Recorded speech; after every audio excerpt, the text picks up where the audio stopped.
오늘 나눌 말씀의 본문이 마가복음 4장 35절부터 41절까지거든요. 그날 저물 때에 제자들에게 이르시되 우리가 저편으로 건너가자 하시니 저희가 무리를 떠나 예수를 배에 계신 그리로 모시고 다른 배들도 함께하다 큰 광풍이 일어나며 물결이 부딪혀 배에 들어와 배에 가득하게 되었더라. 고물에서 베개를 메시고 주무시더니 제자들이 깨우며 가로되 선생님이여 우리의 죽게 된 것을 돌아보지 아니하시나이까 하니 예수께서 깨어 바람을 꾸짖으시며 바다더러 이르시되 잠잠하고 고요하라 하시니 바람이 그치고 아주 잔잔하여지더라. 이르시되 어째 이렇게 무서워하느냐 너희가 어찌 믿음이 없느냐 하시니 41절 함께 시작. 저희가 심히 두려워하여 서로 말하되 저가 뉘기에 바람과 바다라도 순종하는고 하였더라. 본문을 중심으로 한 이 설교는 대체로 어떤 내용인가 하면 예수님이 주무시게 되면 인생의 풍랑을 만나게 된다. 그러므로 예수님 주무시지 못하도록 우리가 깨어 기도하자. 그래서 교인들 보고 릴레이 기도하자고 그러죠. 기도가 끊어지면 예수님 잠드신다. 연이어서 기도하기를 강조하죠. 또 조용조용하게 속으로 묵상하듯 기도하면 주무시니까 우리가 큰 소리로 주야! 주야! 이렇게 고함을 지르듯이 기도를 해야 주님이 주무시지 않고 깨어 계신다. 혹 우리가 인생의 풍랑을 만났을 경우에는 해결받기 위해서 믿음으로 기도하자. 의심하지 말아라. 의심하면 예수님한테 꾸중 듣는다. 이제 이런 내용의 설교를 많이 접해왔죠. 기도하는 것에 대해서 제가 딴지를 걸 생각은 눈꼽만큼도 없습니다. 이 본문 말씀이 정말 예수님이 주무시지 못하도록 기도해가지고 내 문제 해결받자 라고 하는 것이 메시지냐, 거기에 지금 이 초점이 있는가 라는 것을 좀 눈을 크게 뜨고 살펴보자는 거예요. 이 제자들은요, 예수님에 대해서는요, 관심이 없습니다. 무슨 말인가 하면은 예수님이 이 세상에 왜 오셨는지 그 목적을 분명히 말씀하셨죠. 나는 의인을 구원하러 온 게 아니고 죄인을 구원하기 위해서 왔고 그 죄인을 위해 내 목숨을 대속물로 주려왔다. 이렇게 말씀하셨건만 제자들은 그 말씀을 믿으려 하지 않았죠.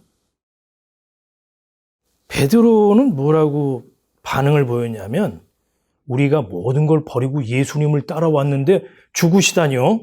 그물을 버리고 직장을 사표내고 예수님을 따라왔는데 지금에 와서 죽으시겠다니 그건 안 됩니다. 그런 일이 예수님에게서는 있어서는 안 되죠.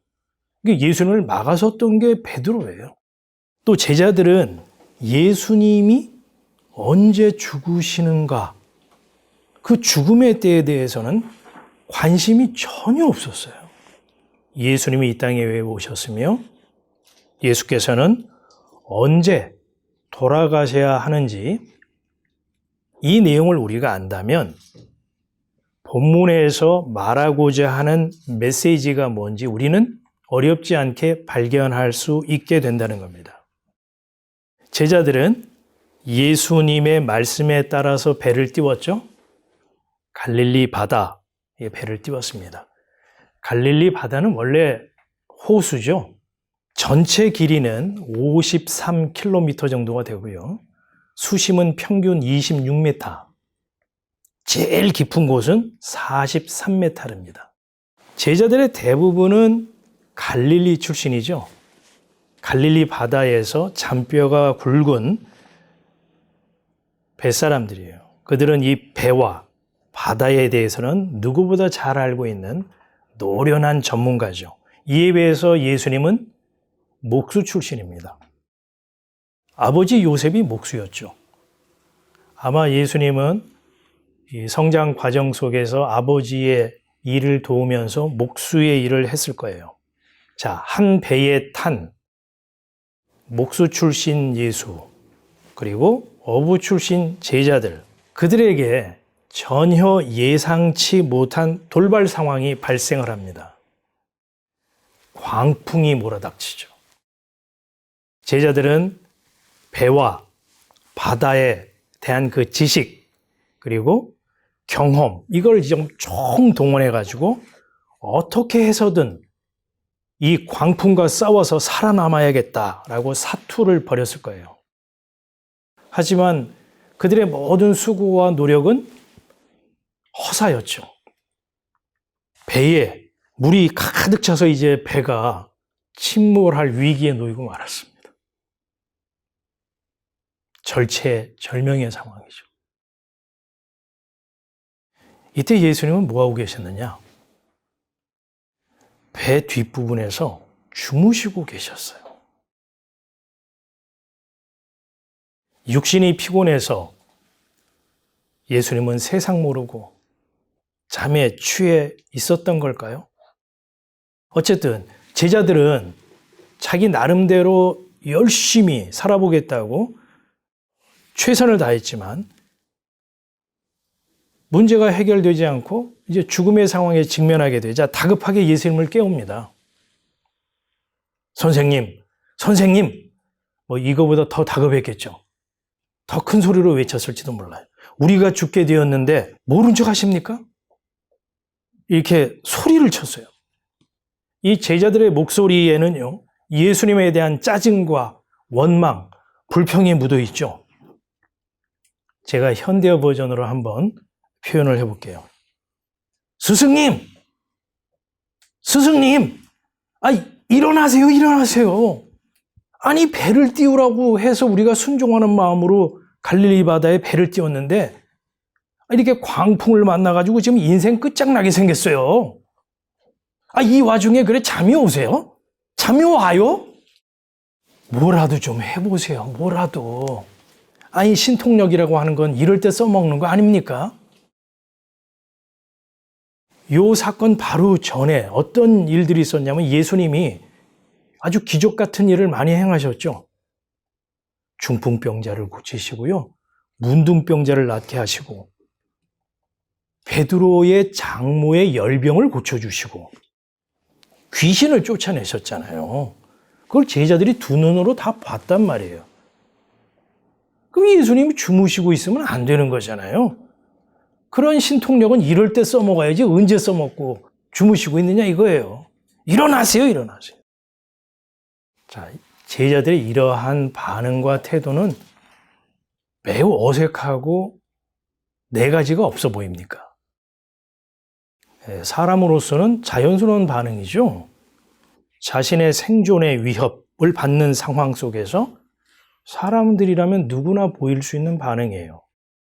최근에 어떤 뉴스를 보니까 비행기를 타고 가는데 비행기가 갑자기 급강하하면서 승객들이 너무 놀란 나머지 막 비명을 지르고 그 안에서 막 사람이 이게 막 천장까지, 비행기 천장까지 머리가 막 이렇게 붕붕 뜨고 이런 그 급한 상황이 벌어졌었답니다. 승무원들이 자제시키고 질서를 지켜주세요라고 방송을 했겠지만 웬만한 멘탈이 아니면 그 상황에서 아무 일도 없는 것처럼 태연하게 있을 수는 없는 거죠. 오히려 가만히 있는 사람은 정말 이상한 거죠. 병원에 가봐야 됩니다. 그러니까 이 지금 상황 속에서 제자들이 예수님에게 보인 반응은요, 상식적이고 극히 자연스럽다고 볼 수도 있어요. 이렇게 죽나 보다. 이제 인생 끝났다라는 그런 죽음이 몰려오게 되면 사람은 생존 본능이 발동하기 마련이죠. 우리가 눈여겨볼 대목이 뭐냐면요, 예수님의 태도와 반응입니다. 예수님은요, 일어나서 바람을 꾸짖으시고 바다를 향해서 잔잔하라, 고요하라 이렇게 말씀을 하시면서 그 다음에 하시는 말씀이 우리가 귀담아 들어야 돼요. 뭐라 그러느냐? 제자들에게 얘들아, 좀 더 일찍 깨우지 그랬어. 왜 이 지경이 되기까지 나를 깨우지 않았니? 너희 나 없이는 아무것도 할 수 없다는 걸 너희들은 몰라? 라고 꾸중을 한 게 아니죠. 뭐라고 말씀하셨죠? 왜 이렇게 무서워해? 너희가 아직도 나를 믿지 못하느냐? 이렇게 말씀을 하셨어요. 예수님의 말씀을 제가 원색적으로 표현하자면 이렇습니다. 왜 모처럼 곤히 자고 있는 나를 깨우는 거야? 왜 깨워? 잠 좀 자자, 잠 좀 자. 뭐가 무섭다고 그렇게 호들갑들이야? 아니, 그렇게들 믿음이 없어서야. 너희들이 내 제자라고 할 수 있겠어? 이런 쯧쯧쯧쯧쯧. 지금 예수님의 표현이 그런 거예요. 제자들의 반응이 사람의 반응 같습니까? 예수님의 반응이 뭔가 이상합니까? 제자들은 극히 자연스럽죠. 그 예수님의 이런 말씀은 생뚱맞아요. 우리가 참 이해하기 어려운 반응이죠.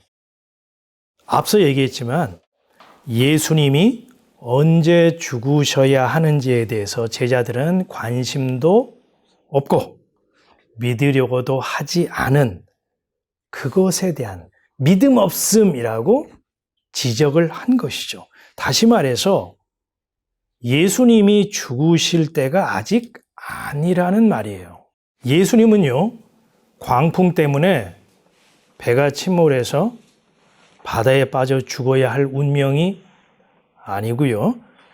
지금 갈릴리 바다에 빠져서 익사할 때도 아니라는 말이에요. 그것은 성부 하나님의 뜻도 아니고 예수님이 죽으셔야 할 때도 아니라는 말이에요. 예수님은요, 언제 죽으셔야 하는 거죠? 언제 죽으셔야 합니까? 예수님은 유월절, 그 명절 때 어린 양처럼 사람들의 조롱과 멸시를 받으면서 십자가에 못 박혀 죽어야 하는 것이 성부 하나님의 뜻이고 예수님의 죽음의 때인 것이죠. 예수님은 지금 죽으시면 안 된다 이 말이에요. 6월절에 맞춰서 죽으셔야 하는 겁니다. 그래서 어떤 일이 있었냐면 예수님이 유대인들에게 나와 아버지는 하나야 이렇게 말을 하자 그 얘기를 듣고 있던 유대인들이 예수님을 돌을 들어 치려고 했죠. 왜 그랬죠? 나와 하나님은 하나다라는 말은 나와 하나님은 동격이야 이런 말이기 때문에 이것은 유대인들이 들을 때는 신성모독에 해당하는 것이죠. 그래서 돌을 들어 예수를 죽이려고 했어요. 이 일로 인해서 유대인들이 예수를 붙잡으려고 했죠. 하지만 예수님은 그들의 손에서 벗어나 나가셨습니다. 요한복음 10장 39절에 기록이 되어 있죠. 예수님은 그때 유대인들에게 붙잡혀 죽을 때가 아니기 때문입니다. 다시 말하지만 예수님은요, 6월절이 아닌 때에 죽으시면 안 되는 거예요. 풍랑이 일고 아무리 지진이 일어나고 화산이 폭발하고 핵이 터지고 하늘이 두동강 난다 하더라도 그때 그런 방식으로 예수님은 죽으실 수 없는 거죠. 예수님은 6월절에 어린 양의 모습으로 죽으셔야 하기에 자신의 구원을 위해서 바람과 바다를 잔잔케 하셨습니다. 그 같은 예수님의 뜻을 알아들은 바람과 바다는 그 말씀에 순종하여 잔잔케 되었죠. 예수님의 구원 덕분에 배에 탄 제자들도 그 광풍에 위기, 풍전등화의 상황에서 살아날 수 있었습니다. 제자들이 믿지 못한 믿음 없음은 비단 제자들만의 문제일까요? 모든 사람이 갖고 있는 고질적인 병입니다. 사람들은 생각하기를 배에 물이 들어와서 침몰하면 죽는다. 상식이죠. 그렇게 생각을 합니다. 높은 낭떠러지에서 실족해가지고 떨어지면 죽는다. 모든 사람은 다 그렇게 알고 있어요. 총에 맞으면 인생 끝난다. 이게 사람들의 생각이에요. 사람이 자결하지 않는 한 어떤 때에 맞춰서 나 죽을 거야. 이거는 참 믿기 어려운 얘기죠. 믿을 수 있는 얘기입니까? 나는 6월절에 맞춰서 죽을 거야. 그렇게 아무리 호언장담하더라도 갑자기 가다가 지진이 일어나거나 산에서 무슨 호랑이가 나타나서 잡아먹으면 끝나는 거 아니에요? 사람들은 예수님의 이런 말을 믿을 수가 없는 거죠. 제자들만 믿을 수 없는 게 아니라 우리도 마찬가지예요. 또 사람으로서 믿지 못할 게 뭐죠? 예수님의 말씀 중에서 사람의 이성과 상식과 합리로 믿을 수 없는 거. 도저히 믿기지 않는 거. 십자가에 못 박혀가지고 사람들의 죄를 용서하겠다. 아니, 십자가에 못 박혀 죽으면 끝장이지. 아니, 사람들의 죄를 용서하면 살아서 어떻게 용서할 방법을 찾아야 되는 거지. 죽으면 우리 다 끝장이라고 생각하잖아요. 근데 내가 죽어서 죄인들의 죄값을 청산하고 용서하겠다는 거예요. 여러분의 상식과 이성으로 믿어집니까? 지금 이 본문을 통해서 성경이 하고 있는 말이 뭐냐면요. 사람의 믿음과 예수님의 믿음은 연결점이 없다는 거예요. 끊어졌다는 거예요. 단절되어 있다는 거예요. 사람의 믿음이라고 하는 것은 뭐냐면요. 내 생존과 내 안녕을 보장해 주는 대상, 그 대상을 신으로 믿고 모실 의향이 있다는 믿음. 그게 사람의 믿음이에요. 그런데 예수님의 믿음은 뭐냐면요. 어떠한 일이 발생하더라도 한치의 차질이 없이 6월절에 어린 양이 되어 자기 목숨을 내어줌으로써 죄인들의 죄를 대속하겠다는 것이 예수님의 믿음이에요. 그러니까 사람들의 믿음, 예수님의 믿음은요, 서로 겉돕니다. 물과 기름 같아요. 연결점이 없고 서로 일치할 수가 없죠. 그렇기 때문에 이 구원은 예수의 그 믿음에 엮인 자에게 값없이 주어지는 선물이지, 인간의 믿음으로서는 결코 구원 얻을 수 없다는 사실, 그걸 성경은 이 본문을 통해서 지금 우리에게 얘기를 하고 있는 것입니다. 이제 말씀을 마무리하면서 제가 여러분에게 질문을 던질 테니까 한번 눈을 감고 이 질문에 대해서 각자 한번 대답을 해보세요. 나의 구원은 바람과 바다를 잔잔케 한 예수의 기적과 능력을 믿는 그 믿음으로 얻은 구원인가? 아니면 믿음의 주이신 예수님과 한 배를 탐으로 주어진 구원인가?